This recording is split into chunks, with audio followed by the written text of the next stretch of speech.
when I was waiting to help load in and stuff, I was sitting on the side, like, when Mushroom Head was, like, setting up all their shit and stuff, and Dope being, like, backstage like that. And then this old guy comes walking out because he heard RJ fucking, you remember RJ? Fucking, Yeah. he was there, and he started talking about every night's a nightmare or something. This old dude comes out, he's like, who's the vet out here? Or something. And he's like, he goes, I'm not a vet, blah, blah, blah. He goes, oh, get the fuck away from me then, and walks over, and he goes, I had my ACU shorts on or whatever. He goes, are you a vet? I'm like, yeah. He goes, oh, god damn it, about time I'm talking to a vet, blah, blah, blah. And then we started shooting this shit, and it ended up be Skinny's dad. Oh, no shit. Yeah, he's really cool, Mushroom too. Head, right? Yeah, he was really cool, too. That's pretty cool. Really cool guy. And He was hammered, huh? no, he was sober. Oh. But he was really cool. But Mushroom Head sounded dope. I had to leave early because Gabrielle wanted to go home and she was at my mom's. So I had to Uber back to the studio to get my car, and then I had to drive and get her, and kind of sucked because they were all partying with them afterwards, but is what it is. Yeah, that's father comes first. Yeah, being a parent. Oh yeah. Hey, well. I mean, I don't know how that is, but I mean, it sounds like you had fun though. Yeah, it was fun. That's cool. It's a good Hella time. cool. I didn't do anything. I haven't done anything this whole week. I worked 6 days, There you go, bud. and I'm miserable. Work sucks. Everything sucks. You know how it goes. That's why we're doing this. That's exactly it. So get us rich out there, guys. We're trying. Everybody, yeah. Welcome to our podcast, History Blitz. I'm Dylan King, And I'm Mike Berry. and we are your history linebackers. And we are going to tackle some crazy shit today because Yeah, he said it's a good one. Yeah, it is. It's pretty dark. It'll make you and- feel uneasy. Hope you guys are interested. It originally started because, me, for any, people listening that don't know, I'm like a comic book guy. I'm pretty nerdy when it comes to that. I'm a big fan of Marvel, mostly, some DC.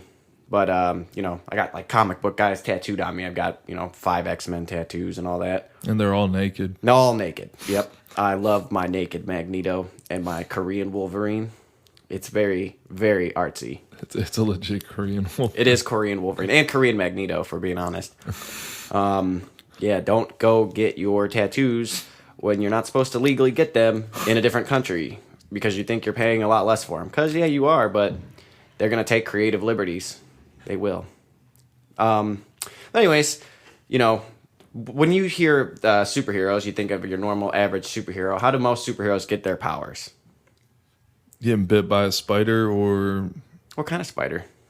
radioactive? Radioactive spider. Radiation. Radiation, that's right. Most superheroes get their powers, their origin story usually starts with some sort of radiation, right? I mean, think of it. Spider-Man gets bit by a radioactive spider. The Fantastic Four are out in space and they get hit with radioactive cosmic rays. The Hulk, he had hit himself with gamma rays right off the rip and turned himself into the Hulk. Depending what you read, Daredevil, gets into that accident with the spilled radioactive chemicals, makes him blind. Dr. Manhattan, radiated and disintegrated. Everybody, basically, other than Batman and Superman. Oh, yeah. Most superheroes have some sort of radiation. Villains, all them, it's a big thing. So when you think about it, like a lot of kids are like, oh yeah, radioactive spider, that'd be sweet. I want to get bit. I mean, even me, I've thought about it. I'm like, yo, you see a biohazard truck driving down the highway, and you're like, yo, if I fucking slam into this thing. I purposely tried to get bit by a spider before, and anyone that knows I hate spiders. I've never seen a man as big as you scream as high-pitched as you when a spider's around. But legit, dude, like I see a spider that just doesn't look right, and I'm like, I might let this thing bite me. This might have to happen. You never know. No, you know what? I'm here to tell you that you do know. Because there's been... You are about to break my heart. Yeah, there's... You're going to tell me Santa's not real, too?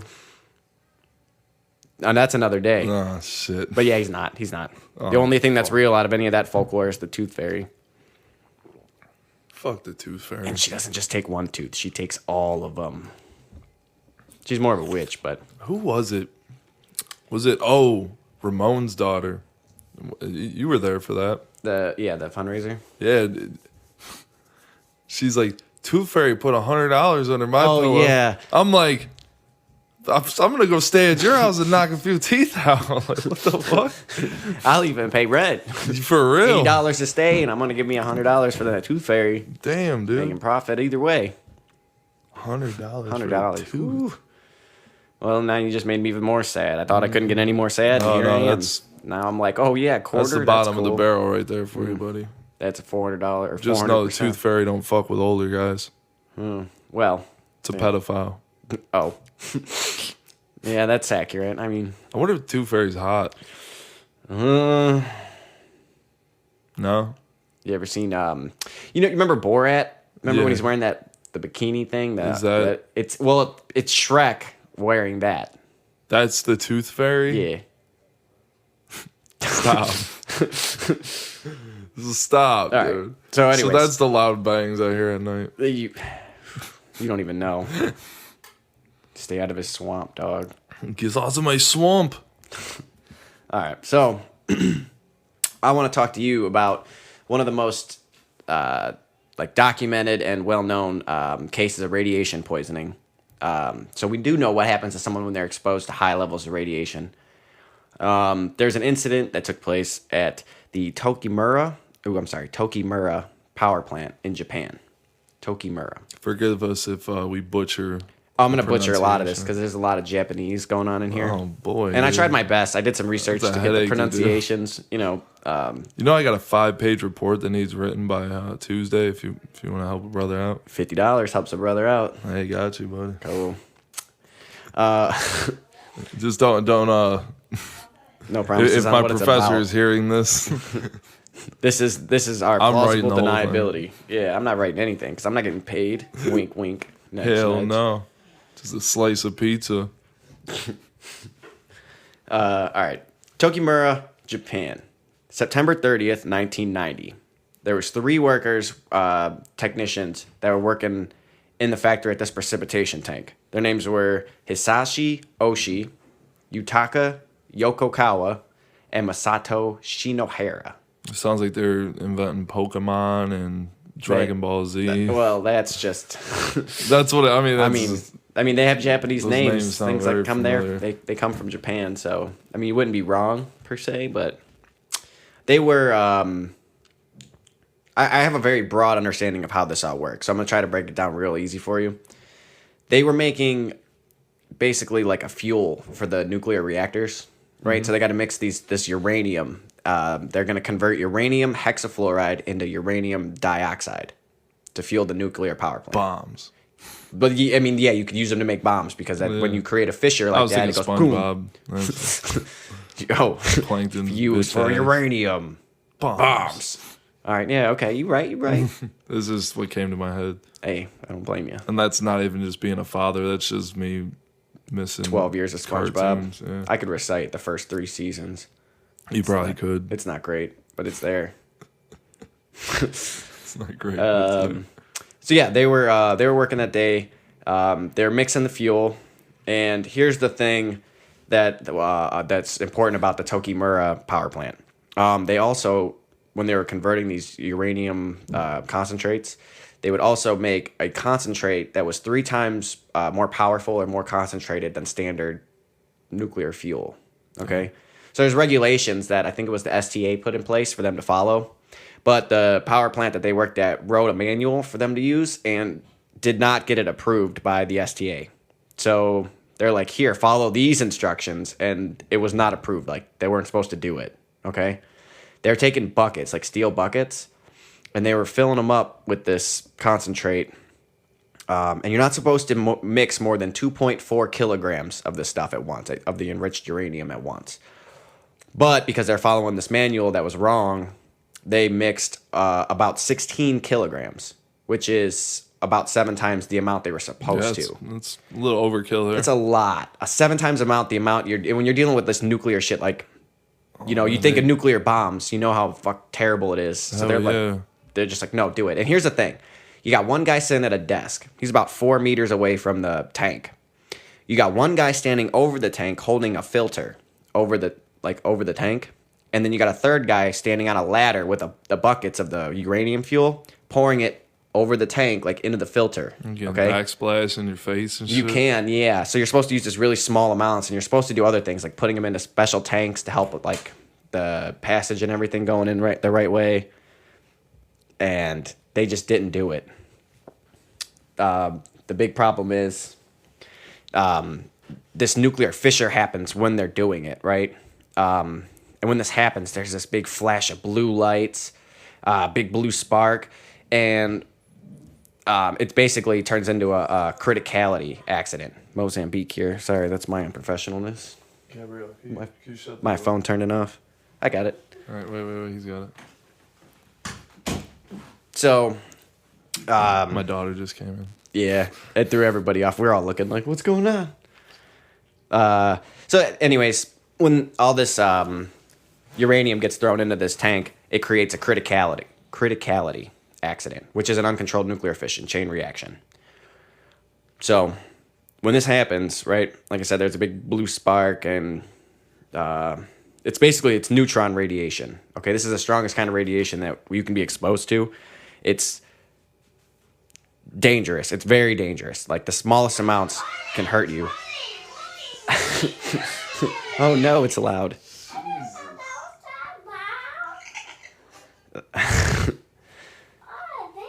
So, Sorry. no. We apologize for the interruption. All right, back on track. When this happens, Hisashi Oshi was the guy standing on the ladder who was pouring the bucket. Okay, he's over the tank while the other guy's standing like in front of the tank holding the filter over it. So is this the Dragon Ball Z guy or the Pokemon? The Dragon Ball Z guy is going to get the most radiation here. Oh, okay. That makes Hisashi sense. Oshi is going to get a lot of the radiation, and then Shinohara was the guy holding the filter, and Yoko Kawa was sitting in a desk about 4 meters away. And real quick, I'm going to try to break this down for you. This is something you might be familiar with. Have you ever heard of sieverts? Sieverts. I think you might be familiar with it. Hold on, sieverts. You should know it from your medical terminology, I would hope. Sieverts. It's it's what they measure radiation in. When you get an X-ray or a mammogram or dental X-ray, whatever, you're exposed to a little bit of radiation. Oh, okay. That's what they measure it in. I haven't Sieverts. went through that yet. That's gonna be the program. Cool. Here's a little bit of a heads up. Everybody is exposed to a small, tiny amount of natural and artificially occurring radiation. You get about 0.0015. You get 0.0015 to 0.0035 sieverts of radiation a year, which is average. Everybody gets that. It's you get it from the sun, you get it from the ground, gases coming out, all that kind of stuff. If you were to get a chest X-ray, it is 0.0001 sieverts, which would be 10, 100,000, 10,000th, a 10,000th of a sievert. A full body CT scan is a 100th of a sievert, 0.01. The higher it goes up, the more dangerous it gets. 0.5, half a sievert, induces nausea. 0.7 makes you throw up. Nausea. Yeah. 0.75 causes hair loss. Now, this is kind of stuff like 0.75 sieverts will cause hair loss, but that's over like the course of a week to 2 weeks. Was that kind of Like chemo, you're getting that Chemo, radiation. yeah. It's not the strongest type, but it's still like it's poisoning you over time. It doesn't like hit you and all of a sudden your hair just falls right out. It takes a couple days. yeah. This one sievert causes hemorrhaging. Oh, And then 2 to 6, if you get 2 to 6, so 2 sieverts to 6 sieverts, that's considered to be very dangerous without any kind of medical treatment. And even with medical treatment, it's about a 50% mortality rate. Once you're getting that much radiation, you got about half of people make it. Half of people don't. 8 sieverts is fatal. If you get 8, doesn't matter if you get treated or not, you're done.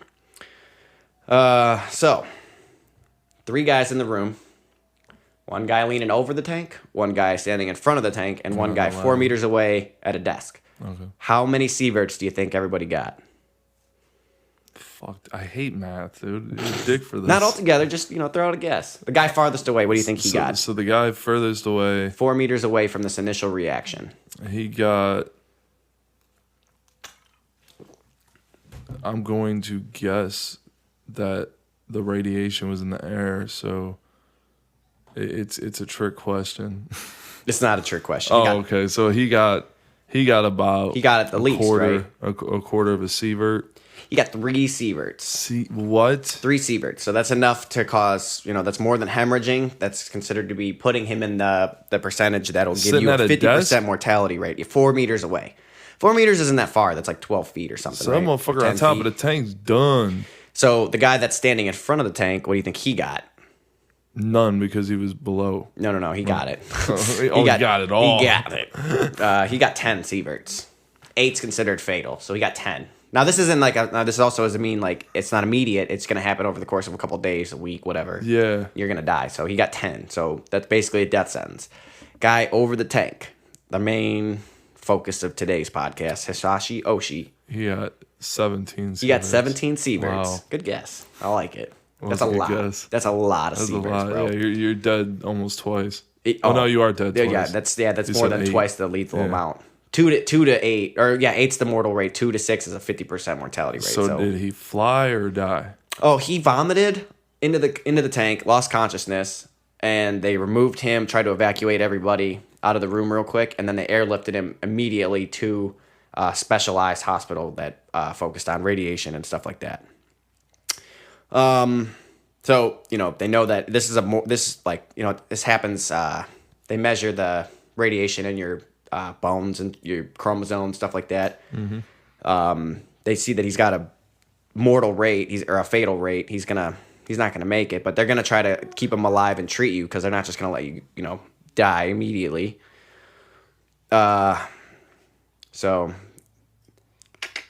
they took him in. He seemed okay at first. A lot of times when you think of radiation, you think you get radiation burns. Like I said, the hemorrhaging, hair loss, things like that. Immediately, he seemed fine. There was no burns, nothing visible. He had regained consciousness. He was joking with the nurses. Everybody thought that this was going to be fine. They're keeping a optimistic attitude about it. His hand hurts. It's slightly swollen. But other than that, it's a little red, and there's nothing real serious. So they decide they're going to take micrograph images of his bone marrow. And when they look at that, you have chromosomes. Everybody has chromosomes. I think it's like 23 pairs of chromosomes. Mm-hmm. They were basically unrecognizable. This means that like his genetic makeup got scrambled, right? That's exactly what when you think of that superhero X-Men or whatever, like Spider-Man, that like scene in the movie where it shows the spider biting him, and then all of a sudden his DNA starts to unravel and change. And You're you're all like crazy, like you're like, I'm about to get them superpowers. yeah, that didn't happen. You know what that really means? It means that You get toasted from the inside out. essentially, yeah. Your white blood cells like basically stop producing, so you can't fight off infection. You can't stop like bleeding, like doesn't stop, like you don't clot, and your cells fail to reproduce. So like your skin's always dying, your cells are always dying, but they're always reproducing. You always have like brand new, cells coming in. Mm-hmm. His cells are not coming in; they're not remaking at all. So they conducted these tests on him. They're monitoring. They're doing these bone marrow tests, which are like extremely painful tests where they stick a giant needle into your bones and draw the marrow, and it's not fun. He starts to lose his positive demeanor over the course of a couple days. His hand starts getting worse. The swelling starts picking up. His stomach starts swelling, which indicates that the radiation had passed into his stomach and was going to start hitting his digestive lines, which basically means that he was going to start his organs were going to start failing. Okay. So this is where it starts getting really bad. About 2 weeks in. It's not bad right now. Oh, well, see, now at this point, you understand. All going down. Oh, okay. This is before it all. Well, this was in '99, yeah. So, that we understand the dangers of radiation poisoning and stuff like that. But also at the same time, we haven't really had any living subjects up to this point where someone got that dose that high. So no one's actually experienced that before, right? people don't go out and go, let me just inject you with this radiation or whatever and get blasted by a bunch of radiation so we could test how like fast you die and stuff like that. I'm sure there's fucking weirdos out there. Well, the doctors here decide, like, like I said, at first he comes in, he's positive, everything's going well, he's not like visibly burned, and everyone's kind of got like a little bit of doubts. 17.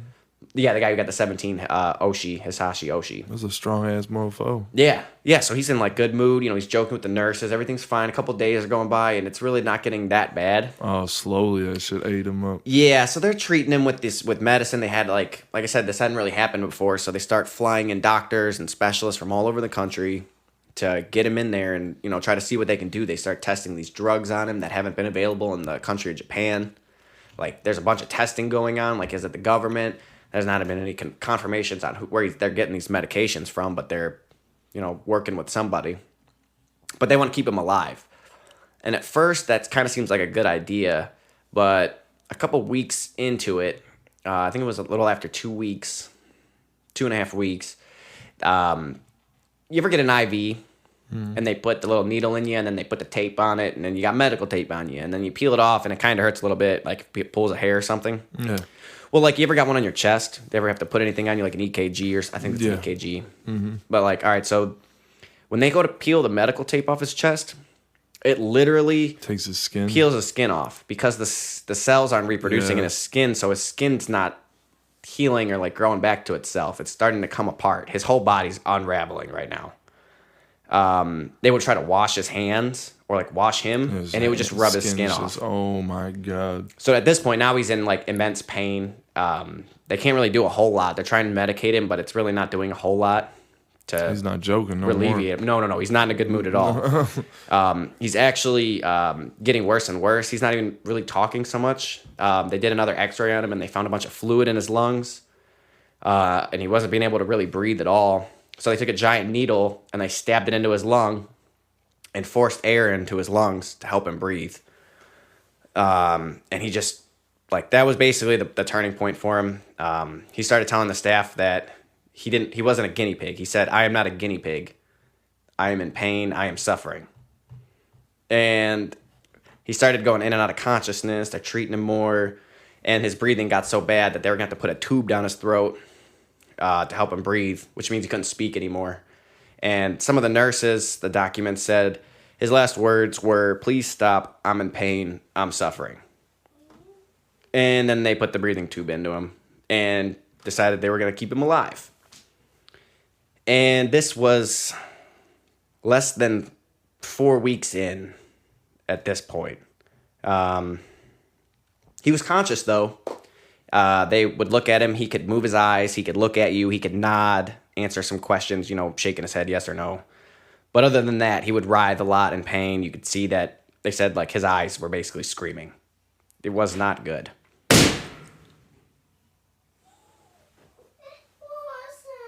Fuck was that? What was that? I think we're going to take a break. And we're back now. Have no idea what just happened. It sounded like a bomb, dude. We were searching around the room trying to figure out what that noise was. We played it back, and we have no idea. We checked outside, checked the whole house. Might have been a gunshot. We fucking have no idea. For real, like it's unexplainable. It really is. I'm sitting like I'm still wondering like what the hell that was. But like I said to you earlier, a little bit ago about the girl that was here the one night, she freaking. This girl stayed with me, and she had a glass on the refrigerator, the mini fridge next to my bed, and we literally woke up in the morning at like I want to say 3:30 or 4 o'clock, and there was like a loud bang, and the glass it was so loud that the glass fell off the mini fridge, shattered everywhere, and then we were up, and then it happened again, but it sounded like someone booted in the door or something. It's fucked up. Kicking in the damn door. That's crazy though. Dude, we were just talking about bombs, too. So. Maybe your house is haunted. You might have to start appeasing some spirits, bud. You ever think about putting up an offering? As my daughter's hiding under the blanket. You ever thought about putting up an offering? All right, let's try to circle back into this. Well, there's gonna be a lot of explosion in this podcast. Just a heads up. So if anyone's listening, it's it's a mess. Woo, clickbait, but it's not. All right, so yeah, we'll start back off with his last words. He said, "Please stop. I'm in pain. I'm suffering." And they put the breathing tube into his windpipe down his throat, and he's unable to speak, but he's still conscious and still able to see, still able to kind of communicate with people, yes or no answers, whatever. Day 27. This is where his skin got so bad that it was literally just peeling off. His muscles were necrotizing and his intestines had begun decaying. They had to do antiseptic dressings on his whole body, and they had to do it daily because he had his skin was just so damaged that it was like bleeding basically through itself. Fluids were coming out of his body, and it just was so bad that it would take 2 to 3 hours basically to put these dressings on his skin. And the skin around his eyes basically started to get so damaged that he didn't have eyelids anymore. His eyes were open the whole time. Even when he was sleeping, his eyes were just open. Oh my God, that's terrible. Yeah, and like I said, he can't communicate, and he basically told them that he didn't want to be alive. He didn't want them to keep trying to keep him alive, but no one's ever had this opportunity before, so the doctors basically took it in their own hands to say, "Sorry, buddy, we're going to keep you alive here and basically observe you and see what happens." Oh my God, dude, that's terrible. So this dude's 27 days in, and his skin's peeling off, and his muscles are necrotized. His muscles are dead. That's what happened, necrotizing. Everything's dead, and it's just we're gonna keep it going. Keep it going. Wow, dude. They try to give him for scientific research. Yeah. Hey, well, now you know. Die. Don't get bit by the spider. Now you know. This is what happens. Yeah, no, stay away from that. They try to give him skin grafts to replace his skin. Yeah. But he was losing so much fluids through his skin and through his pores. He's dehydrated from the inside out. Oh yeah. Even his blood was coming through the pores. Oh my God. It was just everything was basically coming out of itself. It was bursting. And they couldn't keep the skin grafts on because fluid just kept coming out of his body, and the skin wouldn't stay secured, stay set. And like I said, his chromosomes were so damaged that they couldn't reproduce any other cells to bond the grafts together. So it just didn't work. Day 50. He made it to day 50. We were at day 27. We're at day 50 now. He was losing 2 liters of fluid a day. And his bowels ruptured. And he's still conscious. Yeah, dude. Still, he would writhe in pain. He wasn't, answering people's questions. But he was still conscious. They knew that he was still there. He would react and stuff. Day 59, his heart stopped 3 times in 1 hour. But the doctors kept resuscitating him. Bringing him back, he'd die again. Then they'd bring him back, and he'd die again. And after the 3rd time, his heart stabilized a little bit, but his kidneys failed, and they put him on the dialysis. And his condition worsened so much that he basically stopped answering, stopped responding. He's basically convulsing and writhing in pain the whole time. But his pupils would respond to light. So they were assuming that he was still conscious and able to understand and feel, and he knew what was happening, but he just didn't have the capability to let you know. Yeah, wow. Day 81. He made it to day 81. That's insane. That is 11 weeks and some odd days. It's literally what? 11 weeks and 5 days. 2.5 months. Almost 3 months. 90 days would be about 3 months. Wow. The doctors accepted that no treatment was going to help him, and that now the unapproved medications, all the things they're doing, it was basically in vain. His organs were all failing, and there was nothing that they were doing that was working. They got consent from his family to give him a do not resuscitate order. And 2 days after the do not resuscitate order, 83 days after the original incident, Hisashi Oshii finally found peace and died. And was able to be out of that pain. All 3 of the guys, they all died. Not nearly as badly. We're not treated nearly as badly as Oh this shit! dude was. Even the one that I got the because Yeah. you said one causes hemorrhaging. One can cause hemorrhaging, yeah, and he had a 50% mortality rate. I think he made it a couple months. I don't remember exactly. It'll be all in the sources on the podcast, but yeah, dude. So they stopped working with that shit, huh? Yeah. No. It still works, but like they have to follow regulations and stuff now. Like nuclear power and stuff's actually like the future. It really is. Like solar energy is great and like wind energy is great, but like nuclear energy is something that would be extremely sustainable for us. Yeah. But everyone gets this idea, like this is like the worst thing that can happen, essentially, right? Like everyone goes, well, what about Chernobyl? Like that shit's bad, right? Yeah, it is. It's really bad. But if you're not following the procedures and doing everything the right way, like these guys I mean, it's partially their fault for, putting in 7 times the amount of the concentrated uranium. Yeah. Wow, dude. But that was also their manual. Like their company said do that. So it's really the company's fault. It's all human error and all that crap. If this is all controlled and stuff, like now we still have nuclear. There's nuclear power plants out about the world now. No one's getting hurt. No one's dying. Mm-hmm. You just got to do everything the right way. But when things go bad, this is what happens. And it's terrible. That's... There's no It don't get superpowers much to be worse than found that, here. dude. No, there's... You'd be hoping for superpowers for sure. Oh, dude. That poor guy just wanted to die and they're keeping him alive. Like, that's fucking inhumane, dude. You should see the pictures.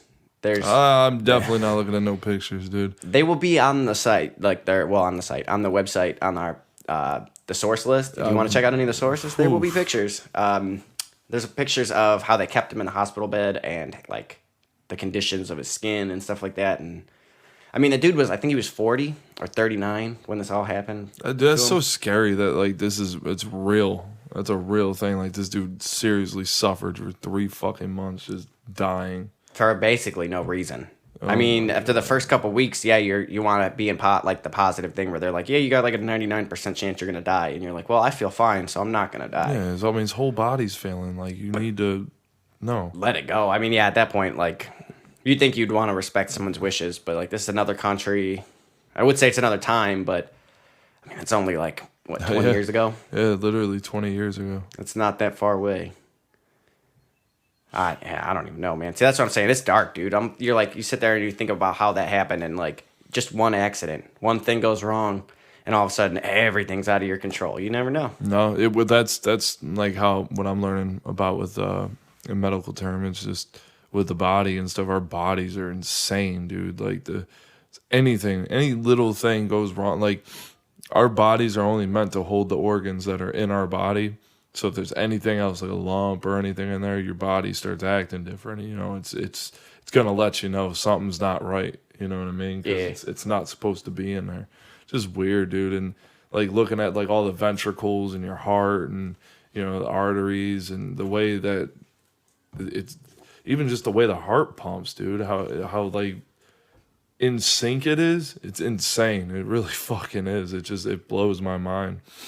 Well, yeah, that's how complicated it is. I mean, think of how long it took everybody to get an understanding. I mean, we still don't have an understanding of how everything works, but I mean, hundreds and hundreds and hundreds of years, people cutting up people thinking this is how it works, and then Yeah. you find out 10 years later this is not how it works at all. No, like how they whoever invented like the scopes and stuff that go inside your body and everything. That's wild, dude. Oh, like the little cameras and everything. yeah. That's fucking insane. Well, I like the nanotechnology and stuff like that. Or you see like the people that get the like prosthetics that are like specially fitted that they can And control. it's That's wild, sweet. dude. Like that's what I mean. Like Brighter days are ahead of us. Hopefully, we don't have to deal with none of this stuff no more. There won't be any more. it's either brighter Incidents days like or this, hopefully. someone's really, really, really gonna fuck up, and we're just gonna go to hell. Like everything's just gonna die around us. Like Hey, well, if there's a nuclear fallout, we know exactly what to expect. great.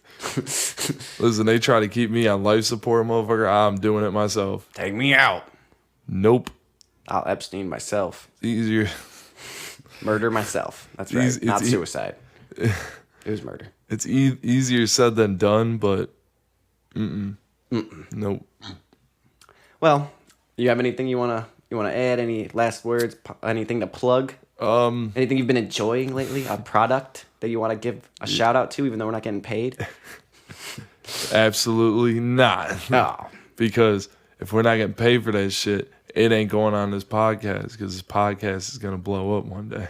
Well, until it does, I would like to give a shout out to Reese's Peanut Butter Cups. Reese's Peanut Butter Cups.